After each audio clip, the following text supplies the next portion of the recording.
Hi, I'm Steve Clemons. I direct the American Strategy Program and the Smart Globalization Initiative at the New America Foundation and write the blog, The Washington Note. I'm here with Leo Hindery, who chairs the Smart Globalization Initiative and has an important new piece coming out in The Nation magazine this week, really focusing on the Obama job creation deficit. Leo, thanks for talking to us for a few minutes. No, I enjoy it. What are you trying to lay out in your piece? I mean, it's a striking piece that Barack Obama's out there talking about the need to create 3 million jobs, and you're out there saying anything short of 24 million jobs is really not getting this done. You know, I think it comes down to a single perspective. What is the single criterion that will most define the recovery? The stimulus package has been on everybody's minds since before this new administration came in. It's certainly been the cause du jour since the inauguration. And a lot of us concluded that the measure of success will be when we are nearer fuller employment. And there are, in fact, 26.7, 26.9 actually, million women and men without a job here in this country today. Now, anytime anybody creates jobs, Steve, it's important. The 3.6 million, which is the target of this stimulus package, doesn't even cover the jobs to be lost from this point forward. It doesn't cover even the number of jobs that we would need to create on a monthly basis over the next 2 years just to stay even with population growth. I would suggest that the measure of success will be a thermometer of sorts that has 26 million at the top, and we watch that thermometer fill, and when we have, as a nation, through stimulus and other initiatives, created close to those 26 million new jobs, then we can pat ourselves on the back. Maybe we should put that thermometer on the Smart Globalization site. I think we should. I think we should. I don't think it's going to move much. I think another perspective that I think is important is whether stimulus should have as much financial industry orientation as it seems to have now. I think there's a concern on some of our parts that you can recreate the vigor of this economy, the one that we were so comfortable with. You can recreate it, or try to, from the top.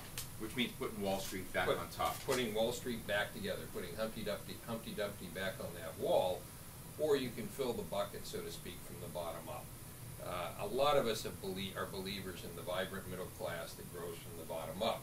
It was actually a phrase that President Obama adopted in the midst of his campaign. And I think that should be the measure again. Is the economy vibrant again? Is it growing from the bottom up, as it must? Otherwise, everything is for naught. But that means not letting Wall Street reflate itself, get back to the same old practices. Well, it means two things. It means that if they're going to take our money, they should lend, those institutions then should lend into this jobs creation. But especially they should not recreate the proprietary trading model that brought us to our knees, not just in this country, but around the globe. Let me ask you a question about, there's a lot of folks, if you look towards the London G20 summit, which happens on April 2nd, a lot of concern among world leaders about so-called protectionism. And I think some things are getting tossed in there, and I'd be interested in what you think, that as you use taxpayer money to bail out private sector firms, for those firms to continue offshoring or pursuing their economic interests any way that they might like to, being able to dip into taxpayer money to continue to do that, that seems wrong to me. And it seems if you're using taxpayer money, it ought to go to help shore up the skill set, the toolkit, and the welfare of the American middle class. And that ought not to be called protectionism. Nor should protecting American jobs be called protectionism. Every one of the people I know and are informed on this issue would characterize themselves, myself included, as a free trader. But the burden that we place on that is fair free trade. Right. But I think the point you're raising about using these stimulus monies to perpetuate practices that we know are simply wrong, we need to be much more mercantilist in our own practices, not excessively, not illegally, just fairly to our own economy.